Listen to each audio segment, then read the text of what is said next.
হলিউডকে follow করতে বলিউড থেকে এসছে আমাদের, মানে ভিলেন মানে গেট আপ থাকতে হবে। আমার ওয়াইফের নাম হচ্ছে জুবাইদা রব্বানী মিতা, যে মি MI আর SH শাহ, এইটা একটা ট্যাগ লাগিয়ে দিয়েছেন। অনেকে চেষ্টা করেছে, মিশা সওদাগর হয় না। আপনার আসল নাম হচ্ছে শহীদ হাসান, কিন্তু আমরা যারা পর্দায় আপনাকে দেখেছি আমরা সবসময় আপনাকে মিশা সওদাগর হিসেবেই চিনি। এখানে একটা মানে যেহেতু SHA আমার বেসিক্যালি প্রোনাউন্স এভাবে হবে মোহাম্মদ শাহিদ হাসান, SHA শাহ, HID শাহিদ, কিন্তু যেহেতু আমরা সবাই SHA শ মনে করি, তো সেই জায়গায় সল রাইট, কিন্তু ইনফ্যাক্ট আমার প্রোনাউন্স হবে শাহিদ হাসান, মোহাম্মদ, যেমন জাহিদ হাসান, জহিদ হাসান বলি না কিন্তু আমরা, বিকজ সে ওইরকমই আর কি, মানে আমারটা হবে Shahid Hasan. This is my proper pronounce.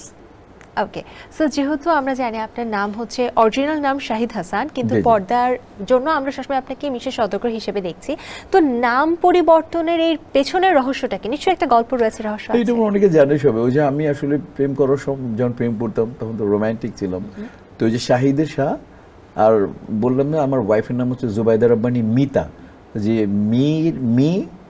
MI R SH Shah, এইটা একটা ট্যাগ লাগিয়ে দিয়েছিলাম। আর সওদাগর আমার দাদা, এইটাই ফিল্মে দিয়েছিলাম। আর সওদাগর তো আমার দাদার টাইটেল। আমার দাদা ছিলেন জুম্মন সওদাগর, বাবা ছিলেন ওসমান সওদাগর, এই যে আমি। এখন একটা ভালো নাম আমরা পেয়েছি।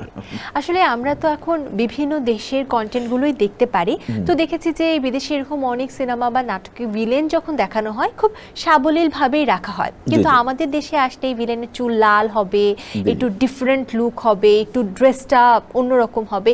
এর কারণটা কি, বা আসলে এটা কেন করা হয়? না, এটা ওই যে ভিলেনকে ডিফারেন্ট ভাবে উপস্থাপন করা, এটা আসলে বাইরে থেকে এসছে।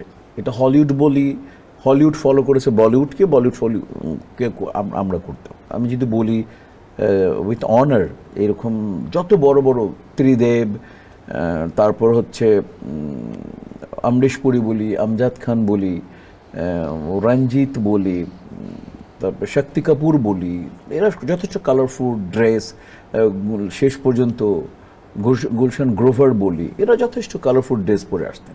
কাজে আমি বললাম না, এরা আবার হলিউডকে ফলো করতে বলিউড থেকে এসছে আমাদের, মানে ভিলেনকে একটা গেট আপ, মানে ভিলেন মানে গেট আপ থাকতে হবে, সাবলীল নয়, তার পাওয়ারফুল, সে ফ্যাশন সচেতন, সে প্লেন দিয়ে নামবে। নায়ককে প্লেন দিয়ে নামাটা খুব কম দেখায়, মানে আমাদের বাংলাদেশের প্রেক্ষাপটে ভিলেন মানে পাওয়ারফুল।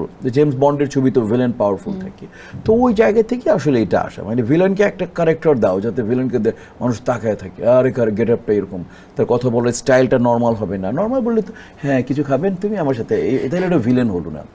ভিলেনকে তাই আসতে হবে একটা মিউজিক্যাল একটা এফেক্টস আসবে, তার ড্রেস আপ, গেট আপ, তার ঘড়ি আসবে, একটা তাকালো এইভাবে বলো, তারপর এই যে একটা বোল্ডনেস থাকতে হবে। তো এইগুলো আসলে একটা ভিলেনের অলঙ্কারই হচ্ছে ভিলেনিজম।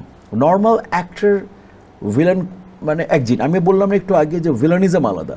অমরেশ পুরীর আর হয়নি, আমজাদ খান আর হয়নি, কিন্তু টোটাল গোটা ইন্ডিয়াতে অনেক শক্তিমান অভিনেতা হয়েছে, একটা আমজাদ খান কিন্তু হয় নাই।